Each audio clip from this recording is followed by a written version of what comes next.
hati-hati ketika meminta intervensi gitu. Intervensinya sampai di mana?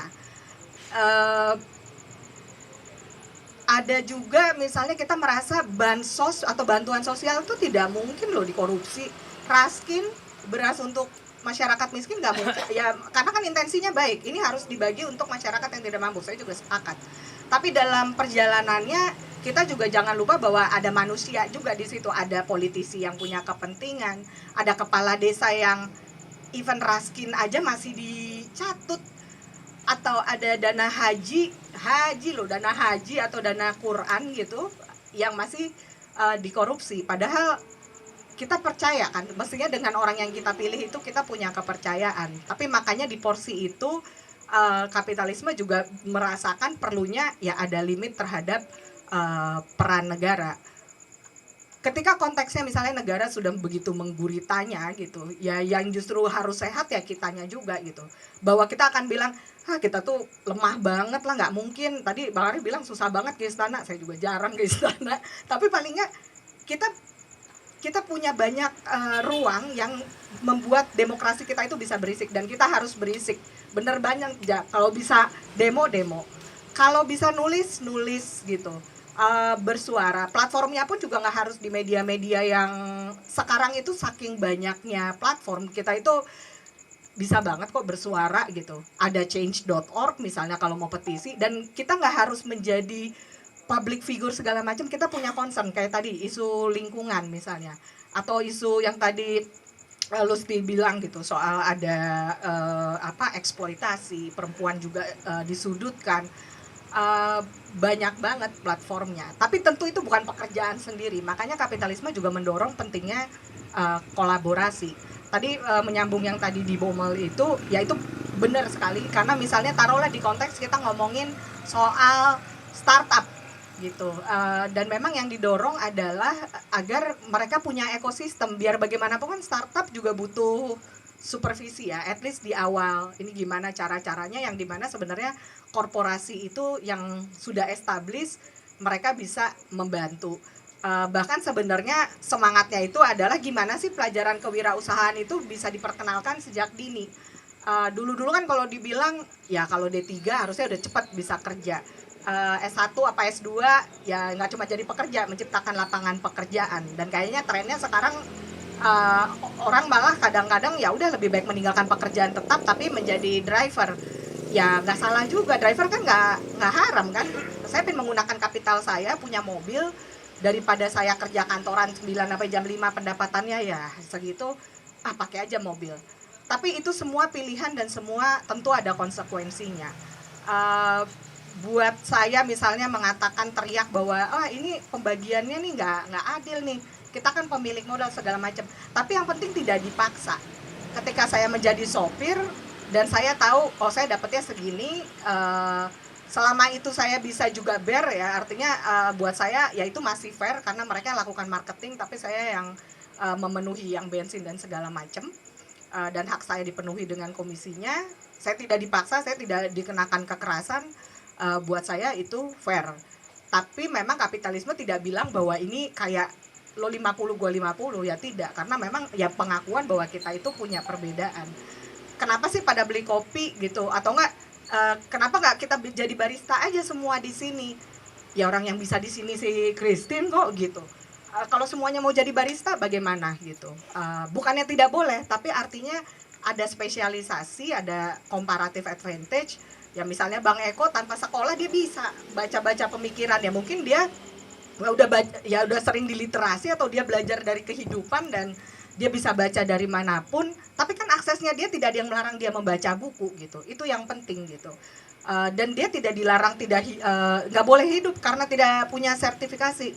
Ya enggak, bahwa dia bisa sharing di sini ya buat saya itu juga menyenangkan gitu loh, buat orang-orang yang juga haus akan pengetahuan, karena itu yang perlu kita tekankan. Nah kalau soal lingkungan, mungkin ada beberapa kasus kalau orang melihat pendukung kapitalisme itu terlalu ekstrim, dan memang ada juga yang seperti itu. Misalnya kasus penangkaran harimau di India Jadi ada rekan juga di sana, Barun Mitra, waktu dia cerita di salah satu forum di Asia Liberty Forum, dia bilang privatisasi aja, kalau nggak makin punah gitu. Dan memang ketika dia jadi barang publik, dikejar terus kan, harimau-harimau itu jadi ilegal, dibunuhi. Tapi ketika dimiliki secara privat, dirawat, memang bisa dijual, tapi habitatnya bisa dijaga, tidak langka. Dan beberapa mahasiswa Indonesia saat itu atau mahasiswa internasional juga teriak, lo berarti lo menghalalkan gini-gini dong, ini berarti kapitalisme kayak gini. Tapi dia menjelaskan seperti itu. Bang Aco Pantunru, Arianto Pantunru juga cerita waktu di acara Akademi Merdeka, emang kenapa kalau impor? Jadi ada juga teman-teman yang bertanya, nasionalisme ini swasembada gitu loh, kita kenapa mesti impor? Oke, kalau nggak impor gimana cara ngerjainnya? Mengejar ketertinggalan teknologi pertanian, sementara yang makan itu masih kurang lebih, ya taruhlah kita 260 juta itu masih mau makan. Kalau nggak dibuka keran impornya, kira-kira siapa yang memenuhi kebutuhannya? Kalau ada negara lain yang bisa memenuhi kebutuhan itu affordable, mutunya juga terjaga, ya tentunya jangan dimasukin faktor kroni ya, kalau yang itu kita juga pasti nggak sepakat gitu. Tapi ada kebutuhan yang perlu dipenuhi. Saya juga nggak sepakat kalau itu kroni, atau ada korupsi di balik itu. Even partai yang merasa Islami pun akhirnya dia juga korupsinya di daging sapi. Semuanya tuh akhirnya pada punya konteks dan kepentingannya masing-masing. Balik lagi bicara isu lingkungan yang tadi mungkin contohnya cukup ekstrim tapi masuk akal, dan belum tentu juga diterima gitu. Tapi it works di beberapa hal. Di sisi lain misalnya ngomongin lingkungan gimana ya, teman-teman, ini saya ngambil contoh yang diceritain sama Bang Poltak Kotradero. Jadi Bang Poltak itu dia ketua litbangnya di Bursa Efek Indonesia, orangnya juga seru banget. Jadi dia cerita, sebenarnya kita bayangkan deh, kalau misalnya orang mau menyalahkan terus korporasi, pernah sadar nggak sih kayak botol kaleng Coca-Cola deh, rasanya tipis nggak sih? Sekarang makin tipis ya.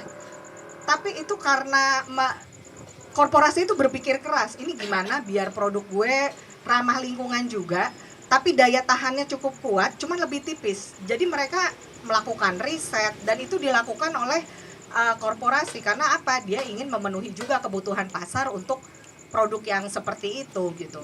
Dan pastinya dia harus naruh investasi kan, riset dan pengembangan, dan untuk memastikan bahwa produknya tetap oke, cuma lebih light, lebih tipis, jadi nggak terlalu banyak makan material dan tidak terlalu berdampak ke lingkungan gitu. Dan lingkungan memang isu yang sangat penting dan harus diakui juga.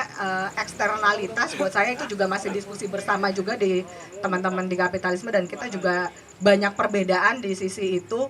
Tapi bukan berarti concernnya berbeda ya.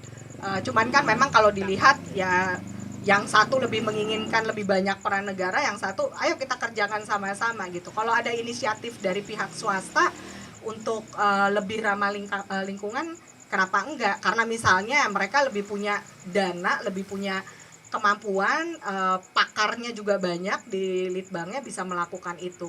Entah mereka bekerja sama dengan kampus atau dengan lembaga lainnya.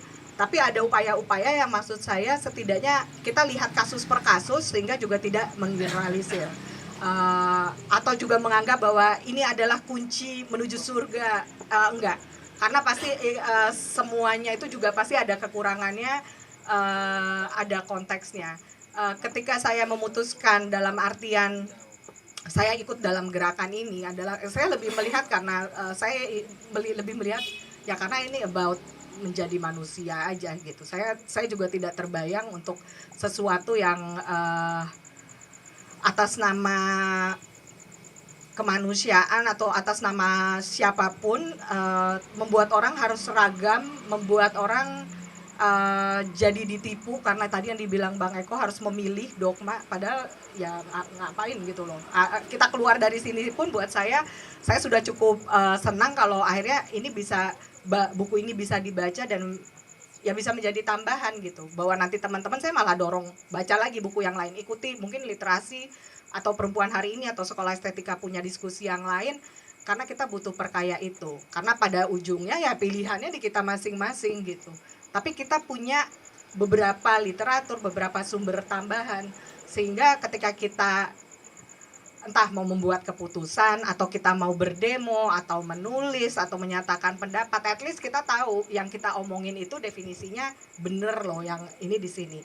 Bahwa ketika di realita ada, tentunya tidak selalu realita itu sama dengan teorinya, idealisme dan prakteknya, ya berarti memang bukan itu, memang tidak sesuai definisinya. Dan saya kira di konteks ini juga setidaknya yang Eamon argue juga, dia bilang ya ini bukan sistem yang sempurna, ada koordinasi spontan di pasar, dalam artian ya memang nggak sempurna pasarnya, dia selalu menyesuaikan diri, ada harga yang berubah, ada tuntutan lingkungan, ada tuntutan HAM, sehingga memang kompetisi menjadi kuncinya. Karena kunci untuk apa ya, nanti bagaimana bisa memproduksi sesuatu yang bisa memenuhi sesuatu yang diinginkan dan dibutuhkan gitu.